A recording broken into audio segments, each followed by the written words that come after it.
Good morning friends. सुबह के लिए परमेश्वर का जीवित वचन हमारे दिया गया है। वो हमें मिलता है कोरिन्थियों के नाम पहला कोरिन्थी तीसरा अध्याय पद संख्या 16 और 17।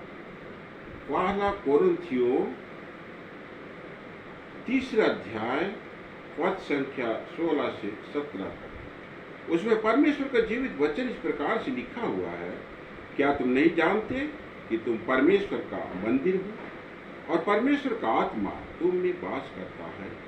यदि कोई परमेश्वर के मंदिर को नष्ट करेगा तो परमेश्वर उसे नष्ट करेगा, क्योंकि परमेश्वर का मंदिर पवित्र है और वह तुम हो। यहाँ तक आमीन। परमेश्वर पिता अपने वचन के पढ़े और सुने जाने पर बहुतायत की आशीष दे। आमीन। ख्रीस्त में प्यारो, आज सर्वप्रथम हम पिता परमेश्वर को धन्यवाद देवे, क्योंकि आज की इस नई सुबह में हमारे लिए अपना जीवित वचन दिया है और वचन के माध्यम से हम हर एक को आशीष प्रदान किया। हम इस बड़ी दया के लिए हम पिता परमेश्वर को धन्यवाद देंगे। आज वचन में हमसे कहता है, क्या तुम नहीं जानते तुम परमेश्वर का मंदिर हो। आज परमेश्वर पिता हम हर एक को कहता है कि तुम मेरा मंदिर हो और परमेश्वर का आत्मा तुम में वास करता है और हम हर एक के शरीर के अंदर परमेश्वर का आत्मा वास करता है। पिता परमेश्वर ने मनुष्य को मिट्टी से बनाया, मिट्टी से मनुष्य की रचना की और उसमें उसने जीवन का सांस दिया और मनुष्य जीवित हो गया। सांस का मतलब है कि परमेश्वर ने अपनी आत्मा को हम मनुष्यों के अंदर फूंका है और उस आत्मा के द्वारा हम जीवित हो चुके हैं। इसलिए और आगे कहता है, यदि कोई परमेश्वर का मंदिर को नष्ट करेगा तो परमेश्वर उसे नष्ट करेगा, क्योंकि परमेश्वर का मंदिर पवित्र है और वह तुम हो। आगे परमेश्वर कहता है कि इसलिए यदि कोई परमेश्वर का मंदिर को नष्ट करेगा, परमेश्वर उसे नष्ट करेगा, क्योंकि परमेश्वर का मंदिर पवित्र है और वह तुम हो। आज जो हमें चेतावनी देता है, यदि कोई परमेश्वर का मंदिर को नष्ट करेगा तो पिता परमेश्वर उसे नष्ट करेगा, क्योंकि परमेश्वर का मंदिर पवित्र है और वह हम हैं। इसलिए आगे पत्रस अपने पत्री वचन में कहता है,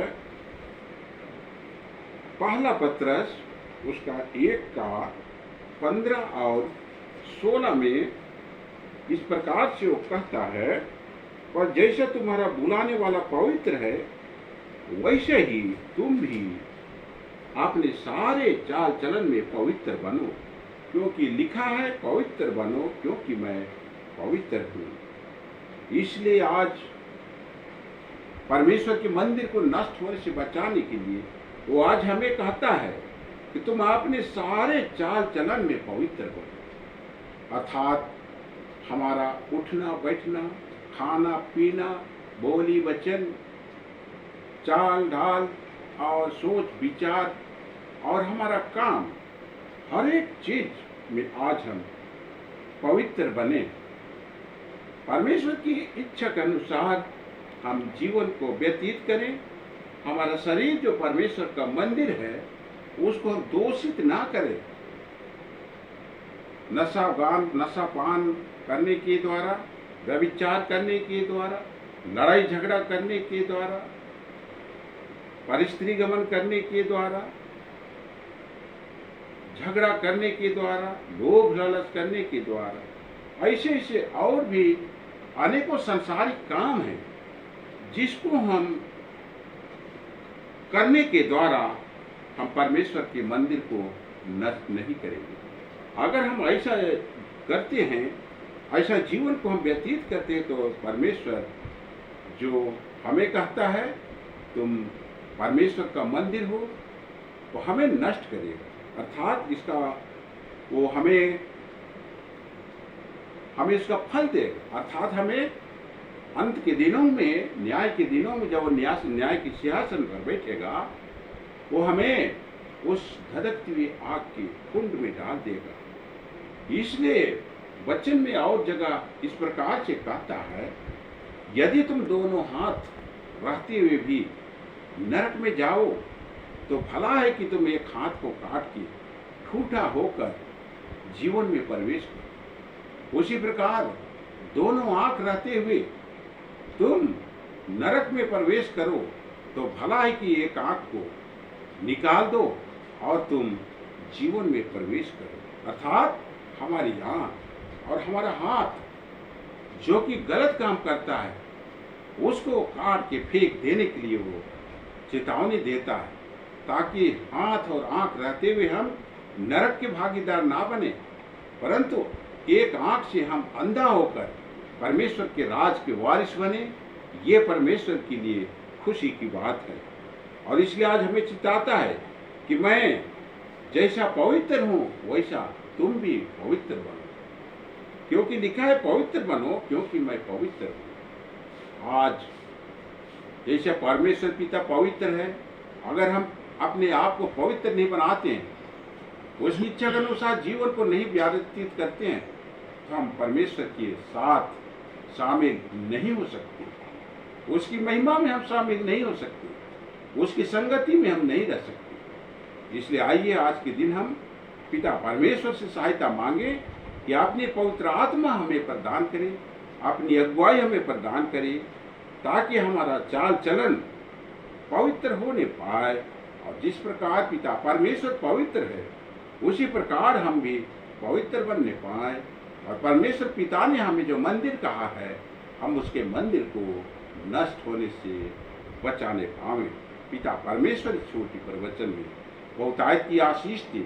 आमीन। आइए हम छोटी प्रार्थना।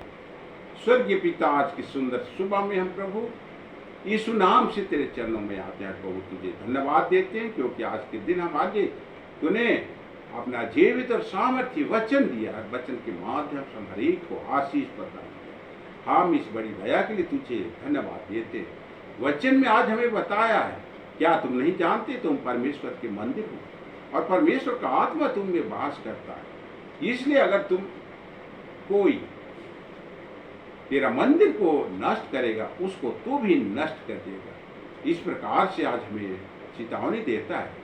इसलिए सहायता कर प्रभु कि हमारा चाल चलन, हमारा बोली वचन, हमारा जीवन पवित्र होने पाए। हम संसार के बुरे कामों को छोड़ने पाए, जो कि हमारे प्रभु जी जीवन को अशुद्ध करता है और हमारे मंदिर को अशुद्ध करता है। और जो कि तू अपने जीवित वचन में जैसा कहता है, जो मेरा मंदिर को नष्ट करेगा उसको मैं नष्ट करूंगा। और हम प्रभु इस दंड से बचने पावे। इसलिए सहायता करके हम जैसा तो पवित्र है, वैसे हम भी पवित्र जीवन जीने पाए। और एक दिन जब तेरा न्याय का दिन होगा, हम तेरे उस अनंत जीवन में, अनंत स्वर्ग राज में हम प्रवेश करने पावे।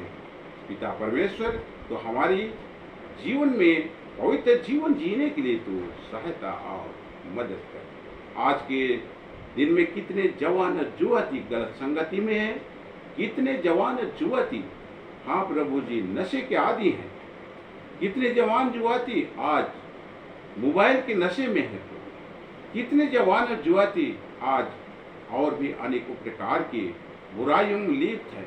यीशु नाम सुन के जीवन से हर बुराई को दूर होने की हम आज्ञा देते हैं। कितने लोग आज हर्निया की बीमारी से पीड़ित हैं, कितने लोग आज घुटने के दर्द से पीड़ित है, कितने लोग आज पैर और हाथ की हड्डियों की दर्द से पीड़ित है। यीशु नाम में उनके दर्द को हम दूर होने की आज्ञा देते हैं। यीशु नाम में जिन्हें चंगापन की हम उनके लिए घोषणा करते हैं। कितने लोगों का जन्मदिन है, हम प्रभु उनकी दीर्घायु होने की कामना करते हैं। कितने लोगों का शादी का सालगिरह है, उनके सालगिरह को हम मुबारकबाद देते हैं। और प्रभु जी कितने छोटे बच्चे हैं आज जो कि बीमार है, लाचार है, प्रभु जी उनके लिए मांगते हैं उनको तो प्रभु जी रक्षा और रखवाली कर, उन हर एक बच्चों को तो शारीरिक और मानसिक रीति से बढ़ने में तू सहायता कर, मदद कर। प्रभु जी तुझे धन्यवाद देते हैं क्योंकि तूने हमारी प्रार्थना को सुना है। प्रभु जी हमारी इच्छा, योजना और विचार तो विभिन्न प्रकार के हैं, परंतु हमारे जीवन में, हमारे सुनने वाले के जीवन में प्रभु जी तेरी इच्छा और योजना की पूरी होने पाए। हम तुझे सारा आदर और महिमा, धन्यवाद बारंबार देते हैं और अपने हर प्रकार के पाप, दोष, गुनाहों को तेरे पवित्र चरणों में लेकर आते हुए हम मान लेते हैं। दया से क्षमा कर दे और हमारी ये दीनहीन प्रार्थना है जो कि हम तेरे बेटे यीशु मसीह के सामर्थ्य पवित्र नाम में लाते हैं। दया से सोन स्वक्र आज मैं अपनी महिमा के लिए ग्रहण कर। आमीन। परमेश्वर पिता आप सबों को बहुतायत की आशीष देवे। आमीन।